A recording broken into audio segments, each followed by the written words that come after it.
Bonjour à tous et merci d'être venus aussi nombreux pour la première édition des sommets de l'immobilier 3.0. Je ne vous cache pas que je suis très content, assez ému de voir autant de gens dans la salle. On a eu un gros pic de tickets vendus cette semaine, donc on a stressé pendant un mois avant d'être assez rassuré, et on est content de voir qu'il y a un intérêt qui s'est diffusé auprès d'un grand nombre d'acteurs différents.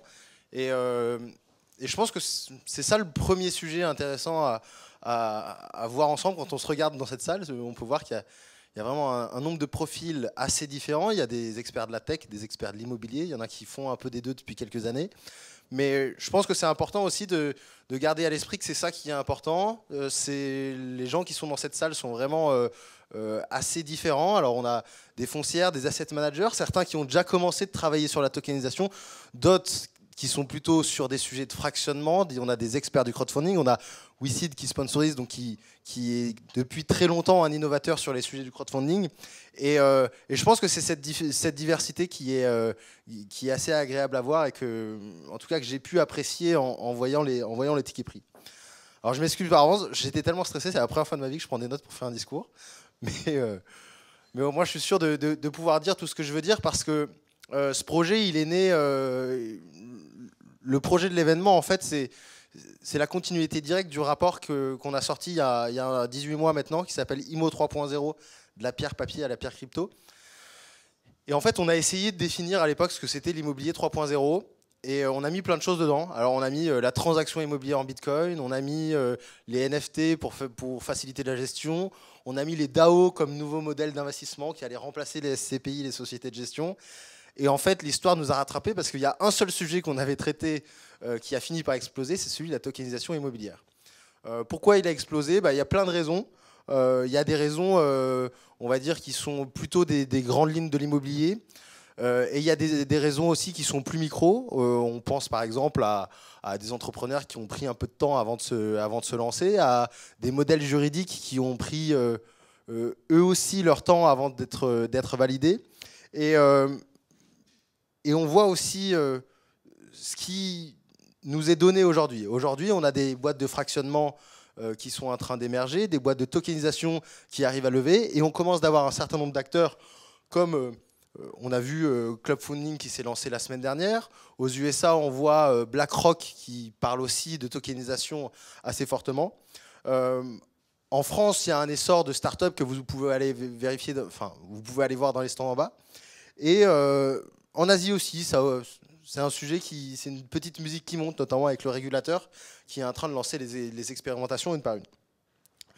Donc c'est pour ça qu'on s'est dit que c'était le bon moment pour faire un événement, pour réunir des entrepreneurs, pour réunir des penseurs, des experts de l'écosystème qui travaillaient soit dans l'immobilier, soit dans la tech, et qui pouvaient nous apporter un regard nouveau. Ce qui est important aussi de se dire, c'est qu'un sujet comme celui-ci, ça va changer nos métiers, ça va changer nos métiers de l'immobilier traditionnel dans la recherche d'appartements, dans la gestion. Il y a un vrai sujet qui est en train d'émerger, c'est le sujet de communauté. Alors dans l'immobilier, on n'est pas habitué à ce mot et à ce sujet de communauté. On avait des habitants, on avait des investisseurs, mais demain il y aura une communauté, il y aura des communautés à gérer. C'est une grande ligne, hein. Tout à l'heure je parlais de grandes lignes, ça fait partie des grandes lignes qu'on a vu arriver avec le coworking, la colocation bien avant, mais le coworking, co-living. Et ce sujet de communauté, il s'applique aussi aujourd'hui à l'investissement. Il pourra demain s'appliquer à la propriété. Et on va pouvoir voir émerger un certain nombre de nouvelles propriétés, donc propriétés progressives, propriétés dégressives.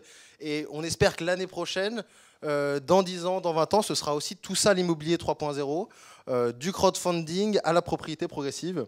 Je vois que le temps tourne. De toute façon, j'ai pas envie de prendre du temps aux superbes interlocuteurs qu'on a prévus. Donc je voulais juste vous remercier tous d'être présents, remercier nos sponsors. On a 2 gros sponsors aujourd'hui qui sont WeSeed, donc une plateforme de crowdfunding qui s'est notamment illustrée il y a quelques mois sur nos sujets avec un partenariat avec 21st Capital et Realty. Donc c'est une entreprise qui avance sur ces sujets-là. C'est une entreprise qui a su s'inventer au moment du crowdfunding et se réinventer aujourd'hui. Et je pense que c'est des sujets assez intéressants.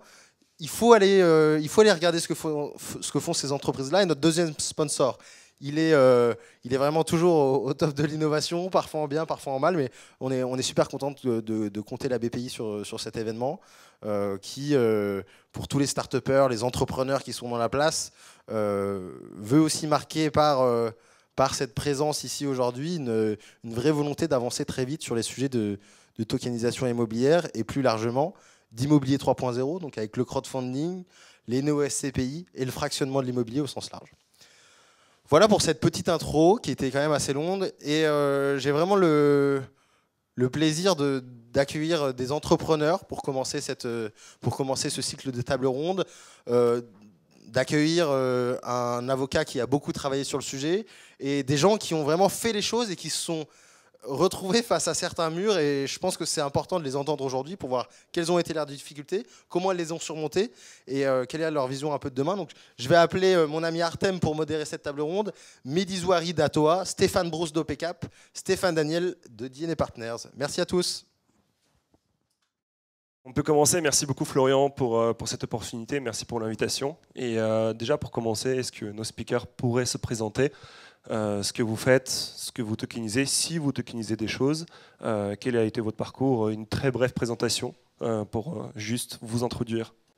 Bonjour, je suis Stéphane Brousse, je suis lyonnais d'abord et je suis le CEO de OPCAP. Donc moi j'ai un parcours de plus de 20 ans dans l'immobilier traditionnel, j'ai été patron de grands réseaux immobiliers. Et puis, il y a 18 mois, j'ai décidé de me lancer dans la tokenisation. Alors, nous, on tokenise des obligations. Voilà, et nous avons lancé notre plateforme il y a à peu près 3 semaines. Voilà. C'est assez court. Très bien, parfait. Merci pour le micro. Bonjour. Tout d'abord, merci pour l'événement. C'est super cool de pouvoir avoir un écosystème qui est aussi dynamique. Du coup, je vais me présenter. Moi, c'est Maxime. Je suis chez Equisafe. On a créé la structure en 2019. Et nous, on fait de la tokenisation de titres financiers non cotés. Donc, bonjour à tous, Mehdi Zouari, président et cofondateur d'Atoa. Donc nous aussi, on fait de la tokenisation dans l'immobilier. Donc on tokenise une fiducie sûreté. Voilà, donc c'est un modèle un petit peu original. Et d'ailleurs, avec Stéphane, si vous voulez rentrer plus en détail sur ce qu'on fait, on sera à l'étage du dessous, un petit peu en mode stand, donc on pourra échanger avec qui il souhaite. Et avec Guillemette, que j'allais citer du coup, qui se lève. Voilà. Et d'ailleurs, je vois plein de gens qui sont debout dans les portes, etc. Il reste quelques chaises qui sont libres devant, donc venez vous installer, vous serez mieux. Voilà. Et je passe la parole à mon voisin. Merci. Bonjour à tous. Un grand merci à Florian pour l'invitation et l'organisation de cet événement. Je pense que c'est une occasion unique de rassembler autant du monde dans l'immobilier et dans la tech. Donc pour ma part, Stéphane Daniel, je suis avocat au barreau de Paris. J'exerce depuis une dizaine d'années. Je suis le cofondateur du cabinet DNA Partners, qui est un cabinet donc, justement dédié à la tech et à la blockchain. Et on suit de très près les sujets immobiliers, avec notamment Tokenland. Voilà. Merci beaucoup. Alors, pour cette table ronde, lorsque Florent m'a dit que j'allais la modérer, je me suis posé la question de comment est-ce que je pourrais la modérer pour au mieux intéresser l'audience et parler de la tokenisation et voir si c'est une réelle opportunité ou si c'est une vraie galère. Et donc, ce que moi je me suis dit, c'est que je vais me positionner en tant qu'un sceptique par rapport à cet écosystème. Et donc, je vais essayer de vous poser les quelques reproches qui sont faits à notre écosystème, à ce milieu, les quelques interrogations que beaucoup de personnes pourraient avoir, qui sont dans la salle ou qui vont potentiellement regarder ça en rediffusion. Et pour commencer, j'aimerais rebondir sur un point qu'on soulève beaucoup dans la tokenisation, c'est la liquidité. La liquidité, lorsqu'on l'entend comme ça ne veut pas dire grand-chose pour une personne qui ne s'y connaît pas. Mais on parle d'une liquidité puisque aujourd'hui, l'immobilier tokenisé est très prisé par les investisseurs parce que l'immobilier, c'est lent. L'immobilier, ça prend du temps. L'immobilier, ça prend énormément d'efforts. Or, avec l'immobilier tokenisé, on pourrait avoir un marché secondaire où on pourrait échanger nos tokens qui représentent les biens. Cette liquidité est-elle vraiment présente? Cette liquidité est-elle réellement forte? Et comment est-ce qu'aujourd'hui, on peut répondre à ce besoin de liquidité dans l'immobilier tokenisé? Alors, je vais me lancer pour commencer. Donc, est-ce que la liquidité est présente et est-ce qu'elle est forte? La réponse est assez simple, non. On est aujourd'hui dans une phase d'émergence, de naissance de cet écosystème. Le principe de la liquidité dans un monde tokenisé, c'est que l'automatisation et la traçabilité de la blockchain permet de commercer avec un actif sous-jacent avec des toutes petites fractions. Donc ce qui doit amener la liquidité, c'est effectivement ce petit ticket d'entrée et la capacité à mettre en relation en peer-to-peer, de façon facilitée ou pas. Je laisserai Stéphane aller sur ce terrain-là après. Voilà. Mais donc, ce qui va faire qu'il y aura de la liquidité, c'est le fait qu'on développe de grandes communautés de clients et qu'on puisse échanger par petites fractions. Ça veut dire quoi? Ça veut dire que quand j'ai besoin de récupérer 5 000 € de liquidité, que je trouve un acheteur à 5 000 ou 100 acheteurs à 50, ça revient au même. Maintenant, ce qui va être la pierre angulaire, c'est effectivement la capacité à développer une grande communauté de clients et de faire que ces échanges soient fluides. Ça, c'est le premier sujet. Et le deuxième sujet, c'est que les façons d'opérer le marché secondaire, elles sont différentes en fonction du montage juridique et de la régulation sous laquelle on se place. Est-ce que Stéphane, tu voudrais rajouter quelque chose, puisque c'est également ton domaine, et ensuite on ira vers le deuxième Stéphane pour parler du marché secondaire et un tout petit peu de la régulation autour de tout ça. On lui laissera les aspects juridiques. Et donc pour rejoindre Mehdi, effectivement, pour qu'il y ait un marché secondaire, il faut déjà qu'il y ait un marché primaire. Pour l'instant, il n'y a pas suffisamment d'acteurs pour avoir un marché primaire assez important. Et la liquidité derrière. Si vous voulez, moi, ce qui m'a intéressé, il y avait beaucoup de choses qui m'intéressaient dans la tokenisation, mais le point le plus important et fondamental pour moi, c'est justement la liquidité que permet la tokenisation. Sans ça, ça perd tout son intérêt et finalement, on fait que de la fragmentation et rien de plus. Donc c'est ça qui est l'enjeu le plus important. Après, il va y avoir les enjeux techniques puisque tout le monde n'a pas les mêmes tokens. Certains font de l'utility, d'autres font du security. Même sur le security, il peut y avoir diverses normes. Donc, il faut en plus trouver des compatibilités techniques à tout ça. Et après, les aspects juridiques. Et c'est là que je passe le relais à Stéphane. Voilà, Stéphane, donc j'aimerais juste revenir sur cette notion de marché secondaire, de cette liquidité. Est-ce qu'il y a une législation qui existe? Est-ce qu'il y a des contraintes également, surtout puisqu'on parle de la France aujourd'hui? Est-ce que... Alors, quand on parle de marché secondaire, la première question à se poser, c'est déjà de quoi est-ce qu'on parle? Et c'était la question d'ailleurs que vous l'adressez, Mehdi, donc du coup je te rends hommage. Je vais l'adresser maintenant. Ça dépend de quel type d'actif on parle. Et quand on en vient à l'immobilier, comme tout le monde le sait, je pense, dans cette pièce, on ne peut pas tokeniser le bien lui-même. Donc on utilise des moyens dérivés pour pouvoir reproduire une exposition économique sur un bien. À mon sens, on reprend la distinction classique entre les actifs numériques et les titres financiers. Si on parle de tokeniser l'usage, en droit immobilier, on peut parler de usus. À ce moment-là, on peut tout à fait utiliser des jetons fongibles qui incorporent du service. On peut imaginer des nuits dans un hôtel, des nuits dans une maison de vacances, peu importe. Et à ce moment-là, on est sur des actifs numériques. Et là, pour le coup, la liquidité, il n'y a aucun sujet. C'est-à-dire qu'on peut complètement ensuite admettre à la négociation sur une plateforme d'échange, type Binance ou autre, ce type de jetons. Donc là-dessus, pas de sujet. Néanmoins, il y a des sujets fiscaux quand on part sur les jetons utilitaires qui soulèvent d'autres problèmes. En revanche, si on parle des titres financiers, là, effectivement, c'est plus compliqué.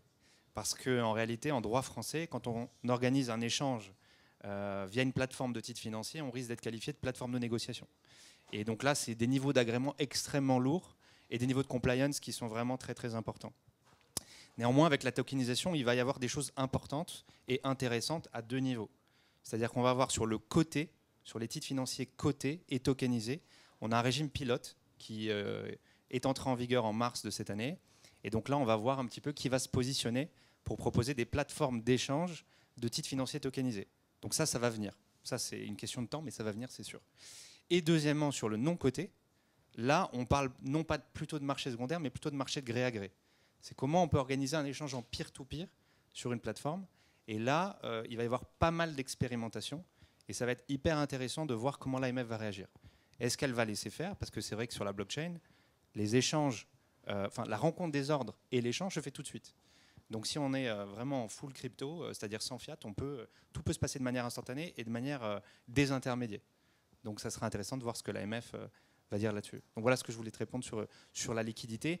En deux mots, actifs numériques, si on passe par cette voie-là, pas de sujet. Et titres financiers, là, à ce moment-là, on attend de voir ce que donnera le régime pilote pour le côté et la position de l'AMF sur les marchés de gré à gré de titres financiers non cotés. Oui, bien sûr. Je vais t'ajouter un petit point très rapide pour rebondir sur ce que vient de dire Stéphane. Ce qu'il faut avoir en tête, c'est que quand on met une obligation ou une action, par exemple, dans un token, on n'est pas sous une régulation spécifique au token ou à l'actif numérique. On a la même régulation qui s'applique que celle pour une action ou une obligation plus traditionnelle. Donc, si demain on autorisait, pour avoir l'autorisation de permettre à deux particuliers de s'échanger un token dans lequel il y a un produit financier, finalement, sous forme tokenisée, on fait le métier de la bourse. Permettre à deux particuliers de s'échanger un titre financier, c'est le métier de la bourse. Donc il n'est pas illogique que pour permettre ça, comme disait Stéphane, il faille le niveau d'agrément qui est exigé d'un acteur boursier. Donc voilà, il n'y a pas de spécificité juridique ou réglementaire parce qu'on a tokenisé un titre financier. Ça reste un titre financier avec le même terrain de jeu, les mêmes obligations, les mêmes règles que le titre financier papier. On va continuer. Donc, là, on va rebondir sur un point que n'importe qui ne connaît pas la tokenisation, qui ne connaît pas forcément les cryptos pourrait poser, c'est pourquoi pas passer par quelque chose de plus classique. Aujourd'hui, on a quand même l'existence du crowdfunding, on a l'existence des CPI. Pourquoi ne pas passer par quelque chose comme ça et pourquoi se prendre la tête à développer des outils blockchain Quel en est l'intérêt réel?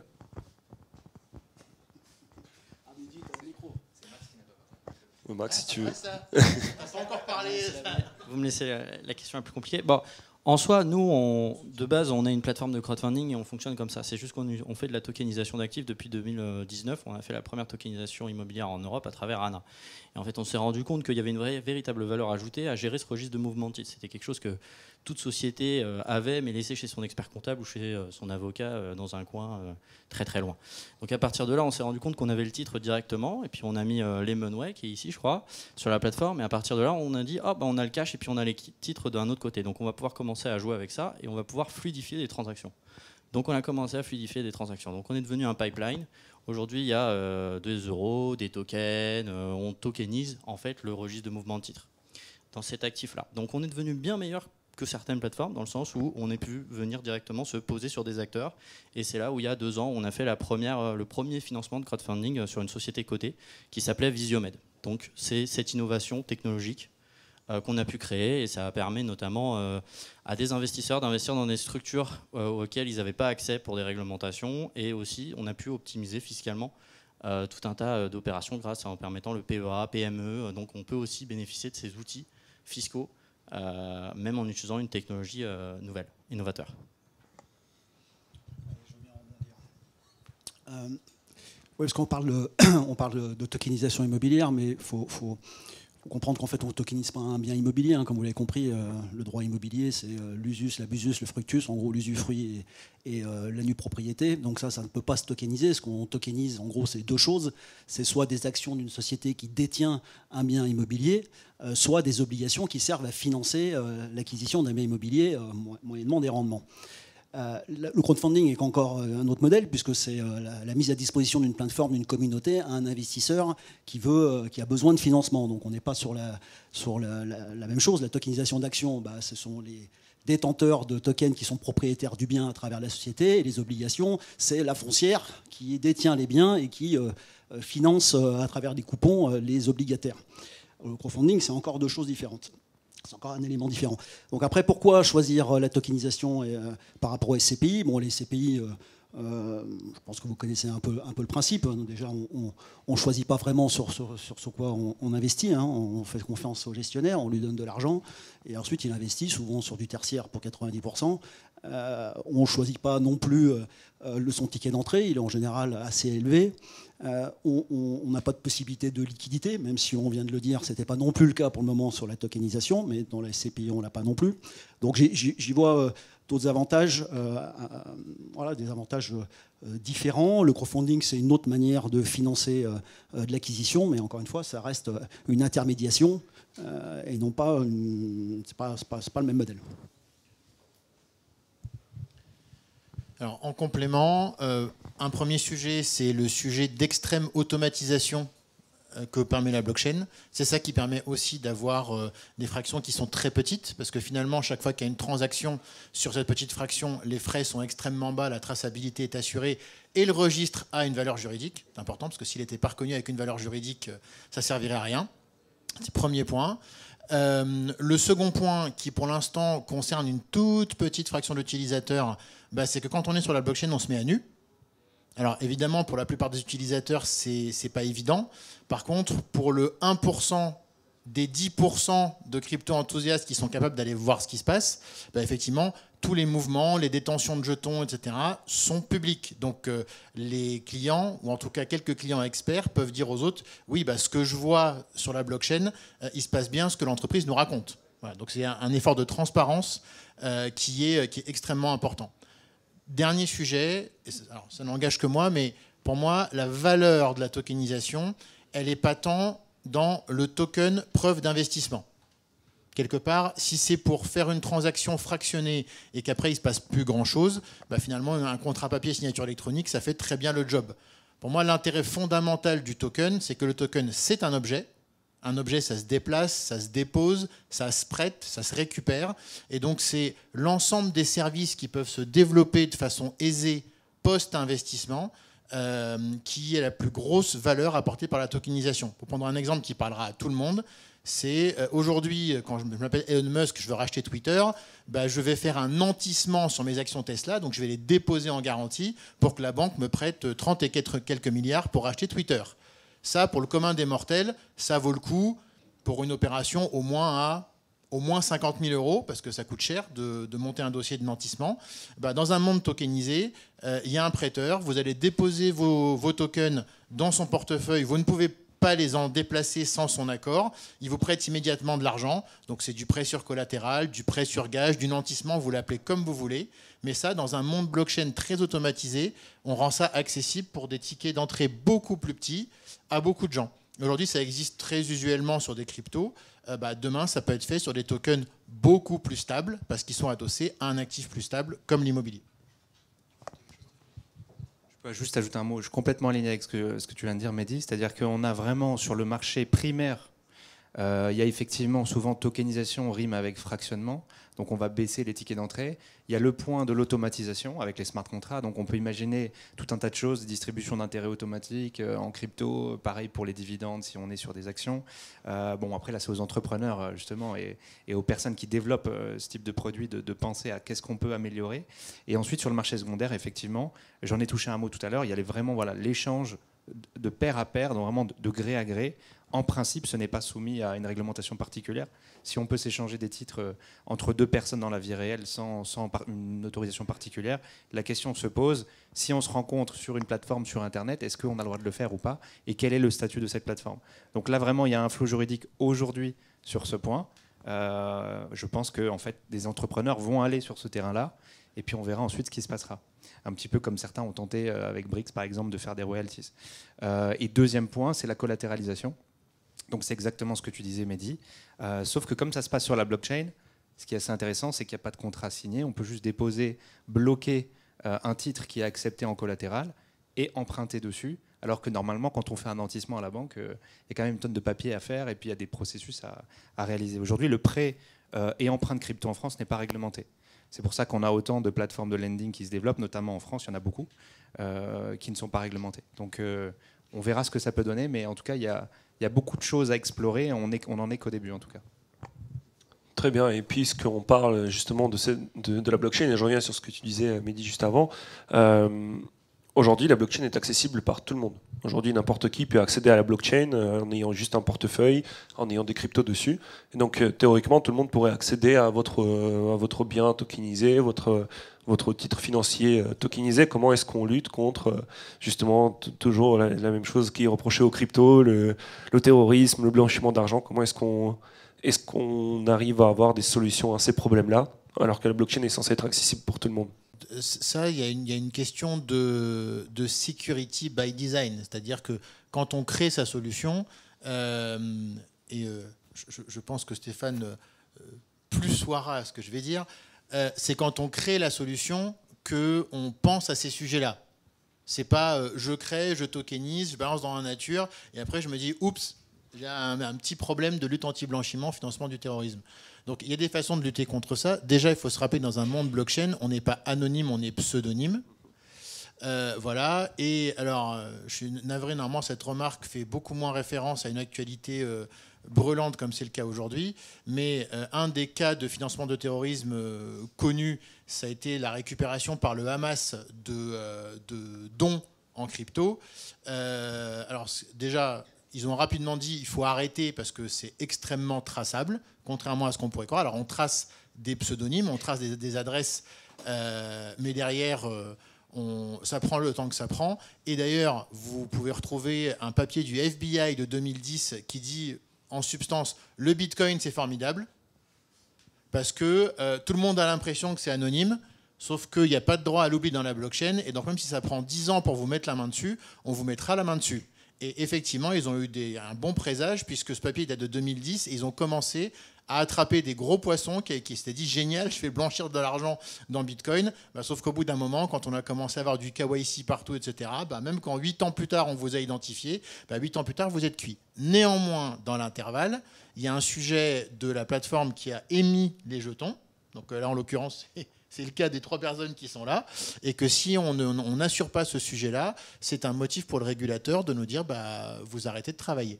Voilà, pour vous donner un exemple simple de comment nous on fonctionne, et je ne pense pas qu'on soit des bizarreries dans l'écosystème.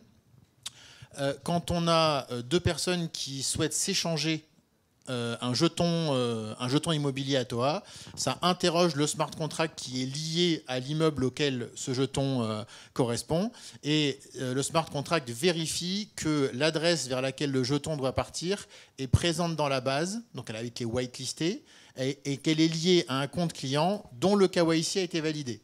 Si ces conditions ne sont pas remplies, le smart contract refuse le transfert. Ce qui signifie qu'un client qui n'a jamais fait un achat en marché primaire chez nous et qui ne veut acheter que du marché secondaire doit quand même créer un compte et satisfaire au KYC. Voilà. C'est un exemple, il y en a évidemment des tonnes, mais voilà, ce genre de cas.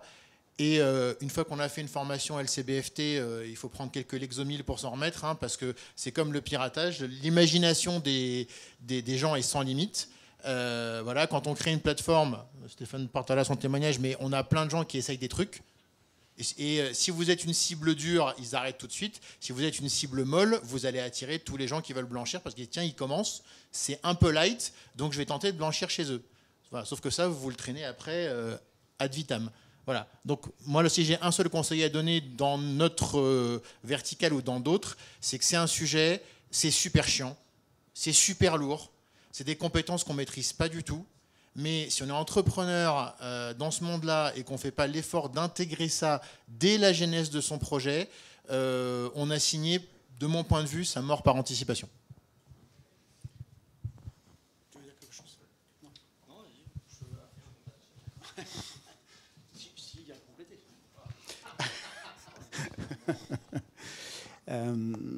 Oui, donc évidemment, quand je rejoins Mehdi, le cadre juridique et les sûretés apportées à la fois aux investisseurs et à la fois aux régulateurs sont déterminantes dès le début.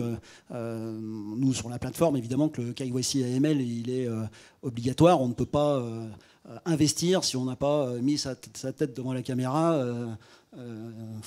photographié sa pièce d'identité et mis un justificatif de domicile. Donc effectivement, on a l'obligation de connaître nos investisseurs. Et pareil sur le marché secondaire, derrière, le jour où il existera, il faudra passer, pour pouvoir vendre ou échanger son token, passer sur la plateforme pour pouvoir se KYC et vérifier l'identité. Après, les sûretés, Mehdi le disait, pour Atoa, c'était la fiducie. Nous, on a mis en place une hypothèque au profit des... Parce qu'on parle de la réglementation, on parle de la sécurité au niveau du régulateur, pardon, mais il faut aussi des sûretés pour les investisseurs, parce que mettre 50, 100, 1000 euros sur une plateforme que vous ne connaissez pas, qui est naissante, vous ne savez pas trop ce qui va se passer le jour où cette plateforme dépose le bilan, ça peut arriver. Donc il faut mettre en place des sûretés. Donc il y a la fiducie chez Atoa. Nous, on a mis en place une hypothèque au profit des obligataires qui fait que effectivement, ils sont un peu plus rassurés si jamais demain le bien...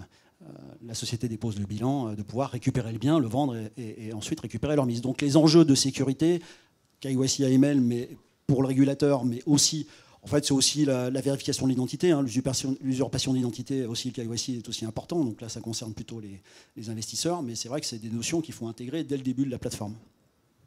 Tu vois, tu n'as plus rien à dire.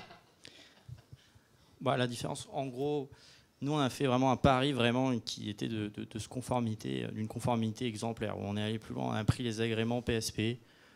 Donc c'est qui nous permettent de faire les transactions en euros. Donc toutes les personnes dans notre écosystème ont des enjeux de KYC, d'AML, donc on a pu rentrer, vous êtes safe. À partir de ce moment-là, les transactions sont sécurisées. On a voulu vraiment aller dans une logique plus réglementaire avec ce premier PSP. Puis après, pour la sécurité des investisseurs, c'était une notion plutôt d'aller chercher les agréments. Donc là, il y a le CIP qui était historique et maintenant il y a le PSFP. Et ce PSFP, il a l'air d'encadrer un peu tous ces enjeux et donc de permettre au fait des plateformes qui font de la tokenisation comme nous de pouvoir profiter pleinement de l'outil technologique que la blockchain va nous apporter. Donc c'est aller chercher cette réglementation et se dire la réglementation elle évolue aussi avec la technologie et donc c'est là vraiment plutôt vers plutôt des enjeux juridiques et corporate, régulatory qu'on va. Super, merci beaucoup. C'est déjà beaucoup plus clair. On voit qu'on ne finance pas du terrorisme à travers la tokenisation. Mais maintenant, parlons des rendements, parce qu'aujourd'hui, c'est ce qu'on recherche le plus dans les crypto-monnaies et la blockchain. Beaucoup de gens sont là par avidité et beaucoup de gens sont très opportunistes. Et donc aujourd'hui, on sait plus ou moins comment fonctionne le rendement dans les investissements un tout petit peu plus classiques. On commence à comprendre un peu comment ça fonctionne dans les crypto-monnaies avec le staking, les pools de liquidité, etc. etc. Aujourd'hui, comment est-ce que vous arrivez à garantir ou proposer un rendement ? Est-ce que ce rendement est stable? Est-ce qu'il peut varier? Comment est-ce que, aujourd'hui, globalement, vous en faites un argument de vente d'une manière ou d'une autre de votre plateforme? Bon, je continue, c'est moi qui ai le micro. Écoute, nous, c'est simple, comment on finance des structures? On finance des sociétés, c'est les sociétés qui font un appel public à l'épargne. Elles disent, c'est simple, moi je suis prêt à financer ma société, je suis prêt à donner un bond à 10%. Donc je reprends mon exemple Visiomètre, qui était une structure qui était solide, vu que c'était une société cotée. Donc on y est allé, on leur a demandé des collatéraux, ils nous les ont donnés, on s'est dit, yop là, c'est super, on a un bon produit qui est fait par une société qui est structurée. Comment est-ce qu'on peut vraiment innover? Et on a pris cette possibilité de digitaliser / tokeniser le registre de mouvement de titres, on l'a positionné sur la société. C'était une société qui était cotée, donc elle n'était pas admise les obligations ne sont pas admises aux dépositaires. Pardon. Et donc à partir de là, on a pu proposer le PEA-PME. Donc on avait eu un bond qui était brut à 10 et qui finissait dans son PEA-PME à 9. Et donc aujourd'hui, on a pu augmenter la rentabilité et donc on a pu proposer des investissements qui étaient bien meilleurs à la communauté en ayant ce double slash qui est digitalisation / technologie et innovation juridique PEA-PME. Tiens, je te laisse. En fait, le rendement dépend en fait de comment on aborde le sujet. Je m'explique. Si vous abordez le sujet comme un produit immobilier, quand vous achetez un bien et que vous le mettez en location, vous générez des rendements. Et ces rendements, ils peuvent fluctuer parce que vous allez avoir de la vacance locative, des travaux de copropriété, etc. Et finalement, d'un mois sur l'autre ou d'une année sur l'autre, les rendements peuvent varier. Et c'est la nature même de l'immobilier parce que derrière, il y a des humains. Même si on peut prendre tout un tas de précautions, malgré tout, ça reste des rendements qui peuvent fluctuer. Soit vous l'abordez sous l'aspect financier, et un titre financier, et une obligation, c'est un titre financier, et vous vous dites que vous allez, comme une obligation classique, fournir un rendement fixe. Alors on n'est plus sur le même, on n'est pas sous le, on est plus sur la partie immobilière, mais on est plus sur la partie de financier, bon, comme les obligations d'État américains, comme les obligations d'État français, comme ma banque m'en propose régulièrement avec des taux fixes sur 10 ans. Voilà, ça dépend comment on veut l'aborder. Nous, on a choisi de l'aborder plutôt sous le rendement financier, donc d'aborder des taux fixes sur 10 ans en prenant des réserves en amont. Donc on n'a pas les taux les plus élevés, mais en tout cas, on est sûr, en tout cas, on s'est assuré de pouvoir les garantir pendant 10 ans. Mais ça dépend comment on l'aborde, en fait. Voilà. Alors, je serai très bref. Quand on a parlé des apports de la tokenisation, personne sur ce canapé n'a dit ça dope le rendement. Alors, ça le dope un petit peu, puisqu'on a parlé d'automatisation et donc de suppression de coûts, mais ça reste à la marge. Donc, la tokenisation, ça permet de rendre accessible, liquide, un fondamental qui est le fondamental qu'on connaît. Donc, un petit tips, si quelqu'un vous dit c'est génial, grâce à la tokenisation d'un immeuble dans le centre de Paris, je te propose du 10% de rendement. Indice, courez, loin. Voilà. Donc le principe là n'est pas de dire je fais de la crypto immobilière, je bascule dans la sphère du stacking, du lending ou quoi que ce soit parce que j'ai mis un sous-jacent immobilier dans un jeton, j'ai amené quelque chose à nouveau qui est petit ticket d'entrée et une promesse de liquidité avec encore un peu de chemin à faire pour l'écosystème pour ça, mais le fondamental, ça reste l'actif qui est en dessous. D'ailleurs, la première chose qu'on regarde sur un projet de tokenisation IMO, c'est la compétence IMO. Si on a 3 ans cumulés d'expérience IMO dans l'équipe, on peut avoir des développeurs de l'espace. Moi, je ne mets pas un copec. C'est un peu plus en retard d'un point de vue techno, tout ce que vous voulez. Par contre, il y a 20 ans, 30 ans, 40 ans, 50 ans d'IMO dans l'équipe. Ça commence par le sous-jacent. Voilà. Donc, la tokenisation, ce n'est pas magique. Ça amène des choses très claires qu'on a citées au démarrage. On n'a jamais dit ça multiplie le rendement par 2, par 3, par 4. Après, si on veut s'amuser à investir, déposer en collatéral, emprunter, réinvestir, là, effectivement, on va faire des boucles. En 1929, ils ont fait les mêmes, je crois. Mais on peut faire des boucles en disant je vais composer, et donc je vais personnellement doper mon rendement. Ça, peut-être. Voilà. Mais la tokenisation n'a jamais monté d'1 point, 2 points, 3 points le rendement du même actif immobilier dans un monde traditionnel. Peut-être simplement rajouter un mot sur les produits, parce qu'en fait, on parle d'un produit, quand on parle d'un rendement, ça se rapporte à un produit.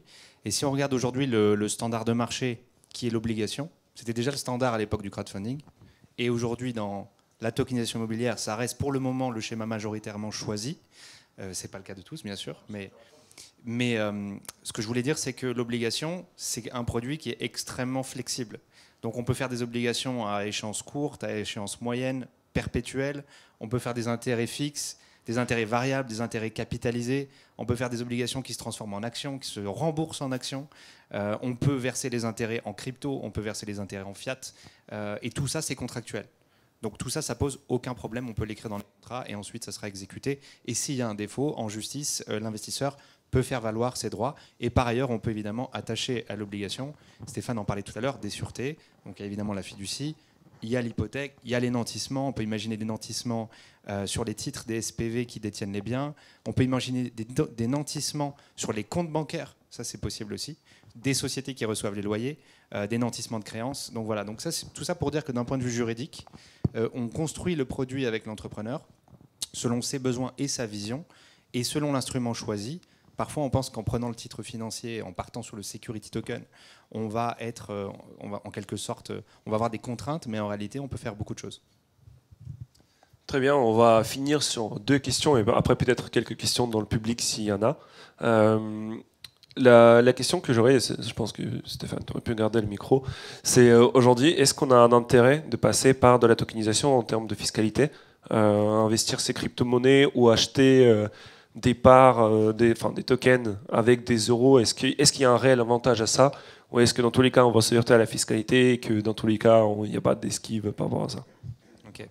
La question, il faut l'envisager sous 2 angles, l'investisseur et l'émetteur. Évidemment, on n'a pas le même, ce ne sera pas forcément les mêmes règles. Côté émetteur, c'est pour ça que dans la tokenisation immobilière, généralement on utilise des titres financiers.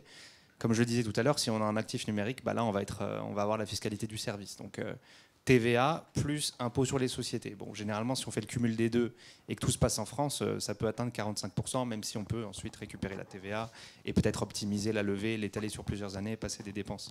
Mais donc déjà, on démarre le projet avec déjà un ROI compliqué. C'est pour ça que la plupart des personnes qui tokenisent de l'immobilier partent sur des titres financiers. Sur les titres financiers, il y a une fiscalité qui est négligeable, qui est extrêmement petite, c'est les droits d'enregistrement, quand on augmente son capital ou quand... Et en plus, sur la dette, il n'y a simplement pas de fiscalité, puisque c'est de la dette. Donc les obligations, il n'y a pas de fiscalité. C'est pour ça que c'est aussi un instrument intéressant. Donc ça, c'est côté émetteur. Donc clairement, côté émetteur, si on veut partir sur l'actif numérique, ça va être compliqué. Côté investisseur, là, généralement, sur le monde du titre financier, et d'ailleurs aussi le monde des actifs numériques, si je rentre et que je sors et que je fais une plus-value, je suis à la flat tax. À moins que je sois un professionnel, mais normalement, je suis à la flat tax dans les 2 cas. Je ne parle pas de si j'investis en société, et puis il y a tout un tas de ramifications plus complexes selon la situation, mais généralement, je suis à la flat tax. La question que tu semblais sous-entendre, c'est qu'est-ce qui se passe si j'utilise des cryptos pour acheter un titre financier tokenisé? Est-ce que je suis dans le report d'imposition? Alors, je ne suis pas fiscaliste, mais là, on change de titre. Donc, on passe de crypto à equity ou crypto à obligation. Et là, s'il y a des plus-values latentes sur les cryptos, normalement, on a la flat tax. Ce qui est un peu absurde parce qu'en fait, on n'a pas de liquidité puisqu'on remplace, par exemple, un bitcoin par des obligations. Donc, on n'a pas cash out. Mais pour autant, normalement, c'est un fait générateur d'impôts. Oui, en fait, quand on achète un produit ou un service en crypto, c'est mécaniquement comme si on avait d'abord converti en euros, puis fait l'acquisition. Alors là, à contrario, ça nécessite toujours de consulter le Trésor public. En utility token, ça pourrait être considéré comme une transaction actif numérique contre un autre actif numérique et donc profiter du report. Voilà. Mais quel que soit le cas, alors pour avoir étudié ça avec 2 fiscalistes différents, la réponse à la fin est toujours la même, il faut demander au Trésor public. Même si a priori on a l'air de tomber parfaitement dans la case qui va bien, voilà, pour être certain, si je prends ce cas-là qui peut être intéressant pour l'investisseur mais potentiellement épineux, dire ben voilà, on a quelque chose qui a été défini comme un actif numérique, il va être acheté avec des cryptos, est-ce que je suis bien dans le cas d'un report d'imposition? Et là, si le Trésor public vous dit oui, vous pouvez dire au client que oui. Voilà. Mais il vaut mieux pas s'amuser à prendre d'autorité une position sans poser la question à l'autorité fiscale. Super, merci beaucoup. Et pour finir cette présentation et cette table ronde, j'aimerais juste vous demander votre avis sur l'état actuel de la tokenisation en France. Est-ce que c'est quelque chose qui est faisable? Est-ce que c'est quelque chose qui est compliqué? Peut-être faites votre retour également d'expérience que vous avez eu. Et comment est-ce que vous voyez ce secteur évoluer potentiellement dans les années à venir? Est-ce que vous pensez qu'il a réellement de l'avenir? Ou est-ce qu'on devrait attendre une régulation plus claire, des règles plus claires, plus d'utilisateurs, plus de compréhension, d'éducation, etc., etc. Juste finir peut-être là-dessus. Bon, je vais parler que pour mon cas personnel. J'imagine que chaque chef d'entreprise a eu son expérience, donc effectivement c'est extrêmement compliqué. Alors c'est extrêmement compliqué, surtout quand on veut pouvoir faire de l'achat en crypto de ces tokens, en fiat ou en crypto, mais en l'occurrence la problématique elle est sur la crypto, et qu'on veut distribuer en plus ces rendements en crypto, parce que là effectivement vous avez tout le système bancaire qui ne veut pas de vous, pour être très clair. Donc dès la création de la société, c'est très compliqué, parce qu'il n'y a pas beaucoup de banques, pour ne pas dire quasiment pas, qui veulent vous accepter parce que vous êtes dans le monde de la crypto, même si vous n'en faites pas réellement. Mais en tout cas, donc c'est un parcours compliqué. Après, jusqu'au PSFP, si vous voulez accepter des paiements en CB, ça devient aussi compliqué parce que vous faites de la crypto, donc vous n'arrivez pas à trouver d'acteurs français qui acceptent de travailler avec vous. Donc vous avez à chaque étape, vous rencontrez des difficultés qu'il faut arriver à surmonter, élargir géographiquement, parce qu'en France, même si beaucoup se disent ouverts aux cryptos, etc., en fait on a plutôt l'impression qu'ils n'ont pas envie d'y aller, mais il faut montrer qu'on est très actif sur le sujet. Mais derrière, quand il s'agit d'agir, c'est plus compliqué. Donc non, c'est un parcours du combattant. Après, sur les aspects réglementaires, non, puisque le cadre juridique, il est bien posé dès le début, en tout cas dans les actifs financiers, donc pas de sujet. C'est surtout dans le montage de la structure que c'est compliqué, et trouver les partenaires qui veulent bien travailler avec vous. Voilà, c'est surtout ça.